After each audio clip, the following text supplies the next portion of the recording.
For me, the curious question was that a nation that was built on the principle of nonviolence, founded on it, why would it build the most destructive weapon the world has ever used? And why would India want to develop a bomb to protect against whom and what? Look at the situation at that time.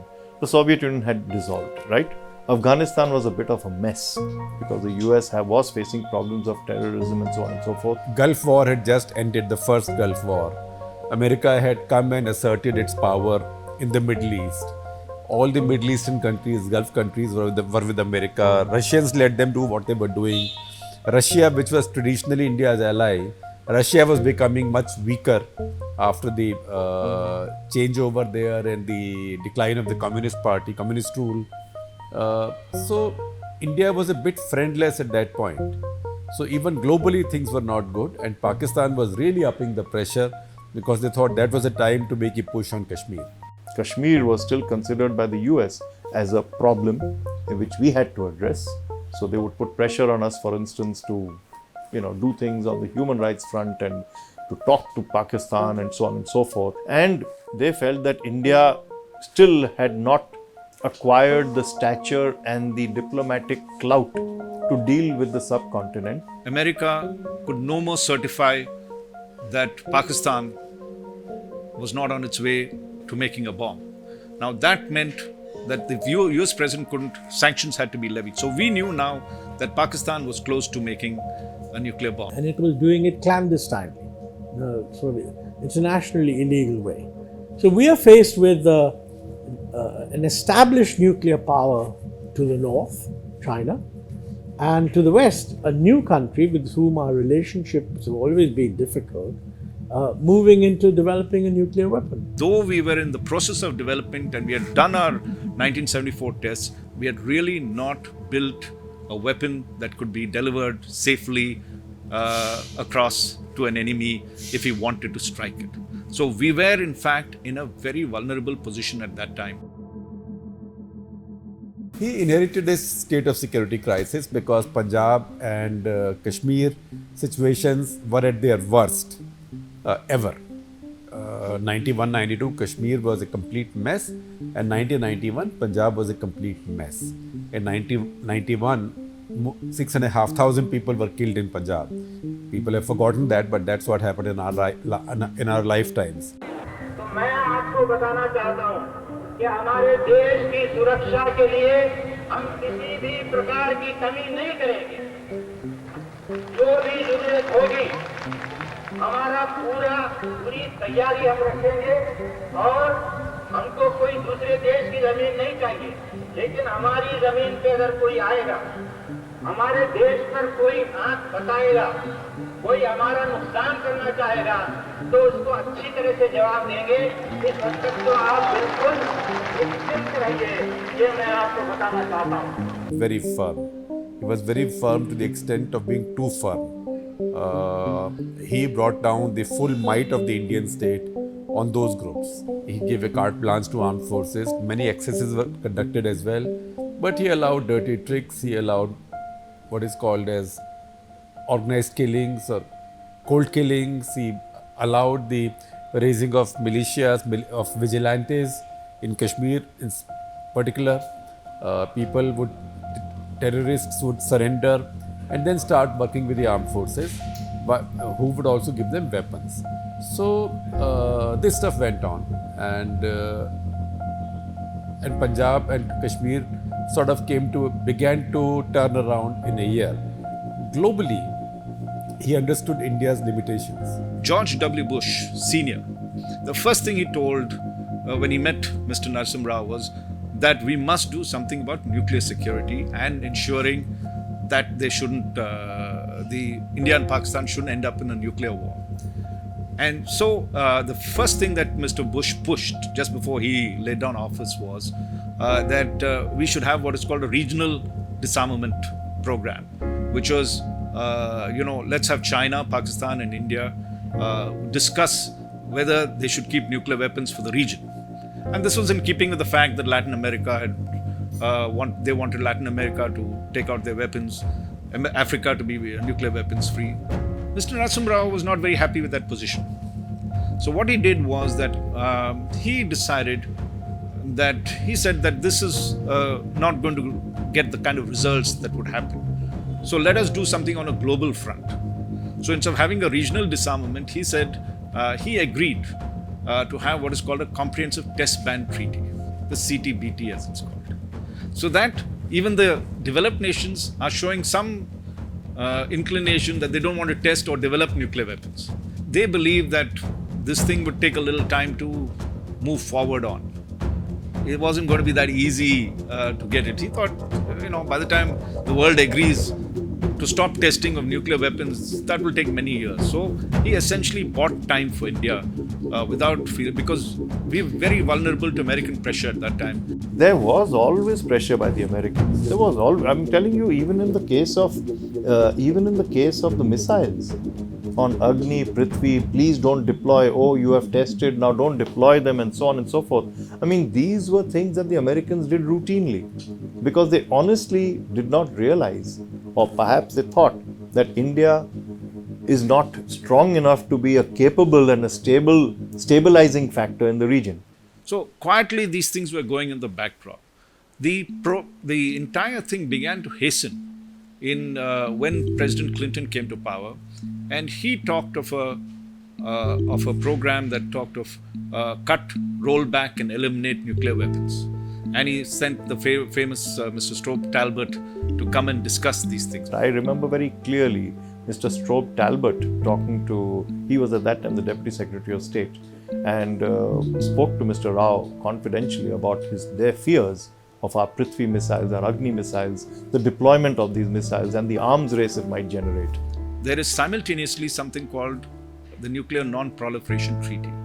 That treaty is expiring in 1996. So the nations have to get together, particularly the haves, to ensure that the treaty is extended. Because by 1996, if the treaty didn't get extended, then everybody was free to develop nuclear weapons on this. So they had locked nations, these 5 nations that were the nuclear haves, which was Russia, China, USA, Britain, France. These were the 5 nuclear haves, and all the have-nots were not allowed to build weapons. And at that time, when we had a big briefing, Mr. Rao was given a briefing on the NPT, he said that even if we have to stand alone, this is a principle which we are not going to give up. The fact that this is discriminatory and that every country, and most of all India, which is one of the largest countries in the world today, without the capability to defend itself, we cannot have a situation like that. So even if we have to stand alone, we will stand alone. India refused to sign the NPT. Pakistan also didn't. Israel also didn't. Now in doing that, the other countries said, so what are you assuring us? What are you doing for us? You want to keep your nuclear weapons in perpetuity, but you are not either following the fact that you should give it up or get other nations to do that. So let us bring the Comprehensive Test Ban Treaty. But that caught us in a bind. Because Mr. Narasimha Rao had seconded the UN resolution, thinking that he had 10 years. Suddenly it was reduced to 2 or 3 years. It'll look odd if India says, no, we don't want this resolution anymore.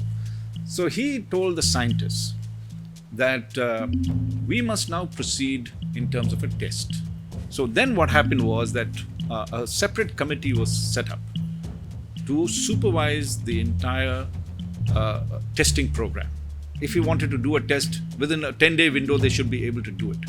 That required 4 or 5 things. One, you had to get the core ready for a test. And he also gave clearance for a hydrogen bomb test. So we had developed the atom bomb. We had developed what is called a boosted fission bomb. Just to give you an example, if, for instance, Delhi, Connaught Place. So Connaught Place will be destroyed with an atom bomb. Boosted fission bomb will bring it right up to the Habitat Center and everything else. And hydrogen bomb will take much of Delhi. So during Narasimha Rao's period, he also sanctioned the hydrogen bomb. So he said, we will test an atom bomb, we will test a boosted fission bomb, and start developing the hydrogen bomb. 3 big orders he gave. My recollection is that I forget now whether it was 94 or early 95. We were asked in the finance ministry to make an assessment, maybe sometime late 94, to make an assessment that if the country were to have a test, what would be the external implications. But we had no idea then whether they were planning to do a test or not. Because it is a very secretive program. So the Prime Minister, along with his Principal Secretary, could be, or the Cabinet Secretary, as Mr. Naresh Chandra was, Principal Secretary Mr. Amarnath Verma during Mr. Narasimha Rao's time, they would then decide and give the orders to the DRDO, the Atomic Energy Commission, to the Air Force, and say, this is what we need to do, gentlemen. Now, let's get down to doing it. So the committee is a very close-knit committee. It is a secretive committee. It doesn't report to Parliament. No one knows really what it does except the Prime Minister. The Prime Minister is the only person, along with one or two key officials, who are fully aware of the extent of the development of the bomb and what position it is. He used to tell both Dr. Chidambaram, who was Atomic Energy Chief at that time, as well as Dr. Kalam, that do not speak much about it. He would tell them as much as saying, shut up. A separate committee was set up to start work at Pokhran, to dig the shafts. Though the shafts had been dug for a nuclear test, two shafts had been dug in 1981, when Mrs. Gandhi, Indira Gandhi, had come to power again. She had wanted tests to happen. Those shafts were again revived. Narasimha Rao gave an order to test the bomb around December 95, right? And as I point out in the book, the nuclear testing has several different stages. I think it's T-21, then you give one order 14 days before testing, if I remember right. Then 50, then 7 days, then 3 days, then 1 day. And once you give, once the Prime Minister gives an order 1 day before testing, it's hard to rescind. So we know he gave the first 2 orders for testing, right? And we also know that a couple of days before the actual testing, 3 or 4 days before the actual testing, the bomb had already been lowered into the hole.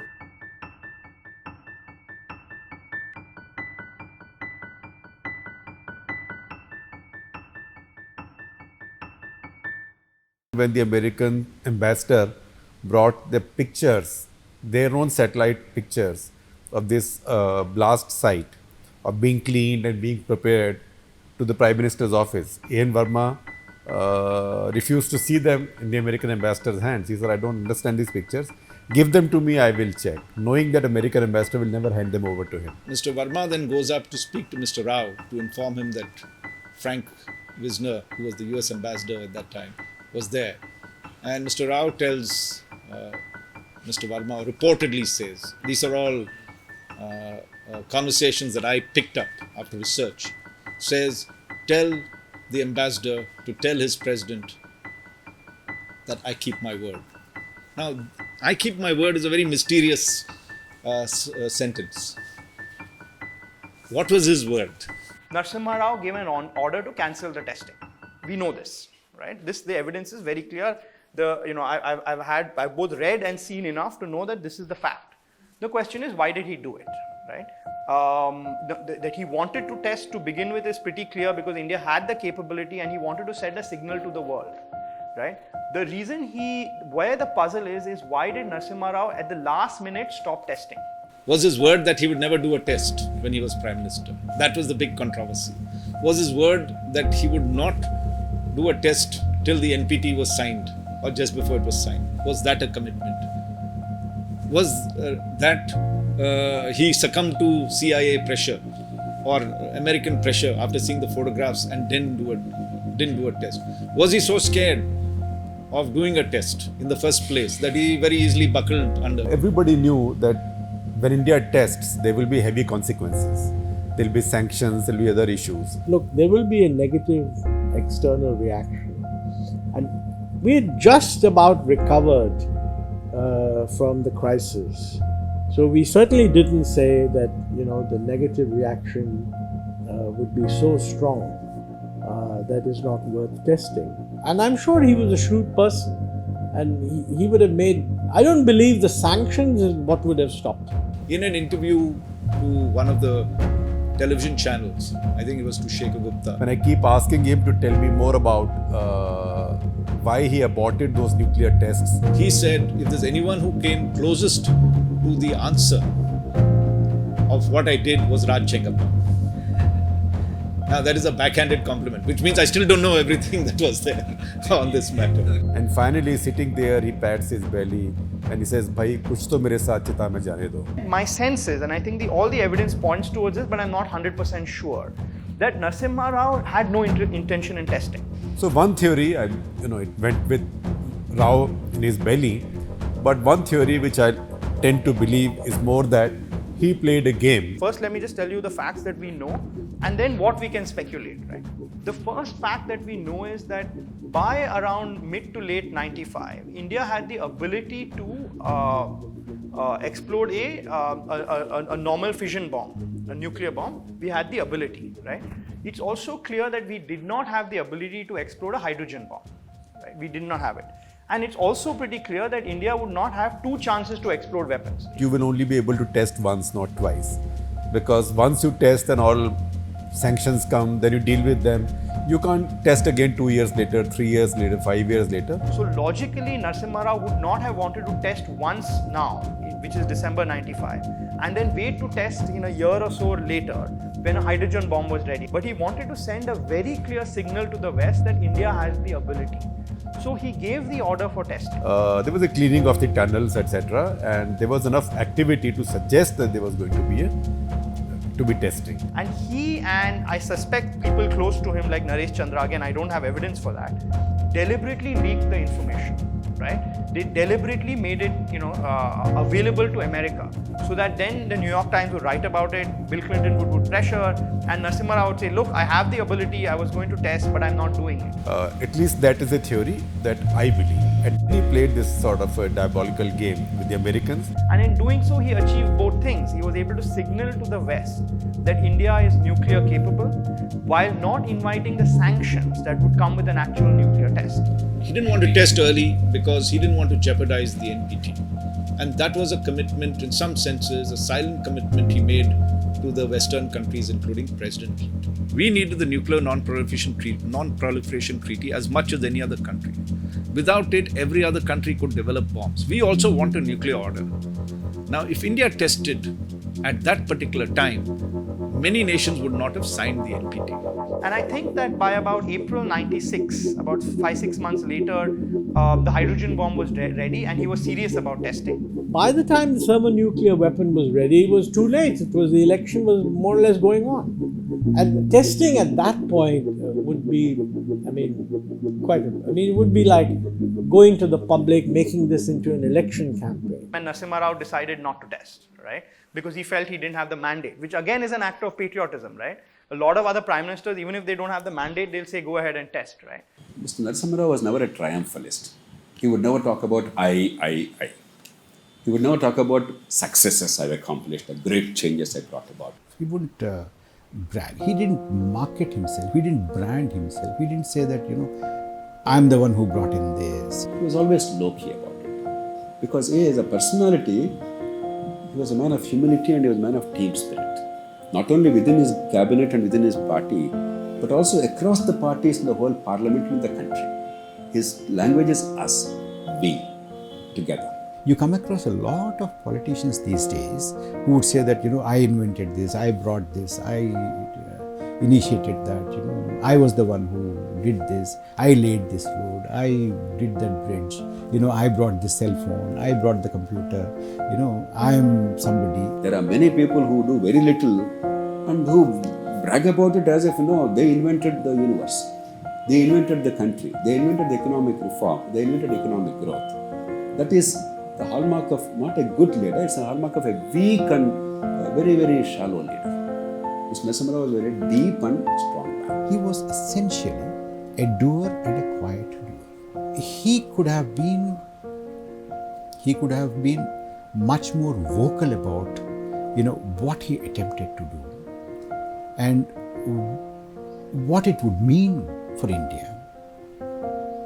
And then he could have told people that, look, this is how he linked Indian economy to the global economy.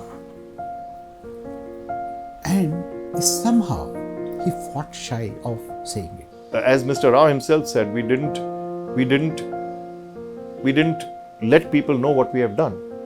And it's so complex what was done in that short time, if you take in terms of the weightage, what was done in terms of its actual value, perhaps is more than was done in any other 5-year period after that, because the odds were so much against you. I was very active in the constituency politics those days, and we contested elections. We could not tell people, look, this is what the government was doing, this was what Narasimha Rao has done, and this government needs to be returned. Narasimha Rao needs to be returned as Prime Minister.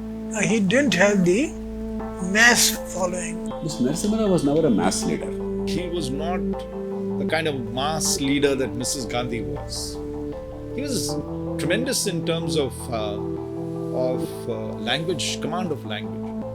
He was a linguist, but as someone who spoke extempore, spoke with the kind of rabble-rousing fervor that many politicians do, I don't think he was in that league.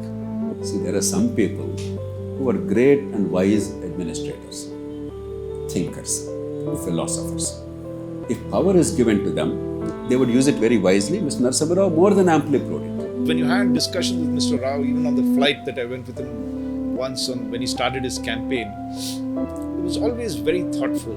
He understood majority versus minority politics. He would discuss in detail such issues. So he was deeply, deeply understanding of the entire fabric of India. But those people are not necessarily vote winners. Now, winning an election is a vastly different cup of tea. And there, let us not also forget the Congress party existed, though he was all in all at that time of the Congress. There were pressures from, I would gather, Mrs. Sonia Gandhi, though I have no proof to say that, as to what should be the strategy of the Congress. She was still one of the guiding lights of the Congress at that time. He didn't have all the MPs because, this tussle was going on with the number 10 Janpath and the Prime Minister's set up. Arjun Singh was successful in poisoning Sonia Gandhi's mind against Narasimha Rao. And she went to the extent of allowing his friends in the party, Congress party, to launch another party in the leadership under the leadership of the Tiwari. We kept her informed, but she never interfered. She didn't say that you. She kept her completely neutral. I mean, naturally her inner feelings were with us. And then there were other scandals which happened. And to some extent, Mr. Narasimha Rao contributed to the decline. He practically invented the Hawala scam. That is not his case. That was accidentally I discovered it. There was some JNU student called Shabuddin. Our police had arrested him. Our police had arrested him, and therefore we investigated and we found that he was getting money from Hawala. Then we said, "Who's your agent?" He said, "Some Jain." We located him. Then we found his diaries has all these names. And by the time our Chandrasekhar government had fallen, and Narasimha Rao was in place. So the Supreme Court directed him. There was a PIL. So the Supreme Court directed him. The law is taking its course and there is no need to make any issue out of all this. But he allowed the CBI to file cases against everyone. And in that, Madras India was implicated. And Madras India became a sworn enemy of Narasimha Rao. And so many leaders were distanced in the process. The Congress party had lost confidence in Mr. Narasimha Rao. And when the Congress party loses confidence in the Prime Minister, how is the Congress party rank and file going to go and tell the people, repose confidence in Mr. Narasimha Rao? Mr. Moopanar and I were in the cabinet, were in the working committee meeting, and we pleaded with him. I had almost tears in my eyes. I said, "Listen, you're making a terrible mistake. Please don't join with AIADMK. Yes, she came to power with our support, but in 5 years, she has turned out to be one of the most corrupt chief ministers of this country. And please don't make a pact with her. We will fight it alone if you wish. Mr. Chidambaram told me that all 5 of his MLAs were being attacked by her. So he could not possibly countenance an alliance with her. Mr. Moopanar felt obviously the same way. I don't think he believed that I would put in my resignation. He probably thought that we were trying to use it as a bargaining chip. But the next morning, Mr. Arunachalam, my colleague, and I went across and said, sorry, we can't continue in your government once your party decides that we must align with Jayalalitha. So they broke away and formed the TMC. Why did he make a pact with Jayalalitha? I honestly can't understand why he did that, I myself wondered, and in fact I remember when he went for one particular political rally, I was told by the people in the PMO who accompanied him that Jayalalitha treated him very shabbily. She wasn't there to receive him and so on and so forth, and she behaved like she was a queen. It was very clear there was a lot of anger against ADMK at that time in Tamil Nadu. Mr. Narasimha Rao knew that. But because of political circumstances, he believed, rightly or wrongly, that Mrs. Sonia Gandhi would be deeply upset if he had an alliance with DMK.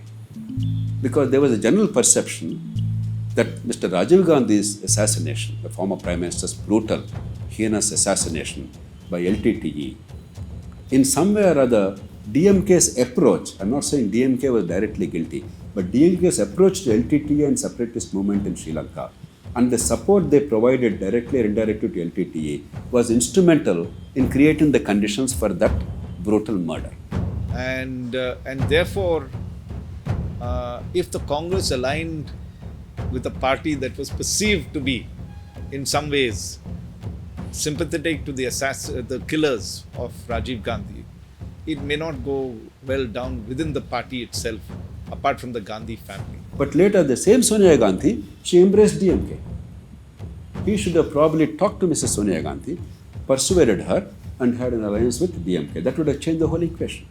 39 seats, getting 0 and going to the opposition versus 39 coming to your side is equal to difference of 78 seats. Well, I have answered this question also. We are quite comfortably placed.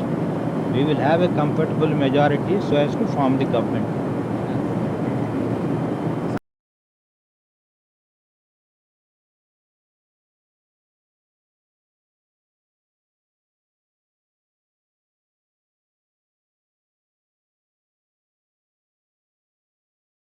If I'm not mistaken, I think if the alliance with Jayalalitha had not happened and the TMC had not been formed, I believe we'd have had a different history. He unfortunately lost the election because the Congress party sabotaged his election. On one side, Sonia Gandhi was against him, and the BJP targeted him because he was dangerous for them.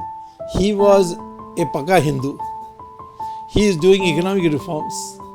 So what is BJP got left? For most of the people, it was just a faltering government, a minority government, a weak prime minister.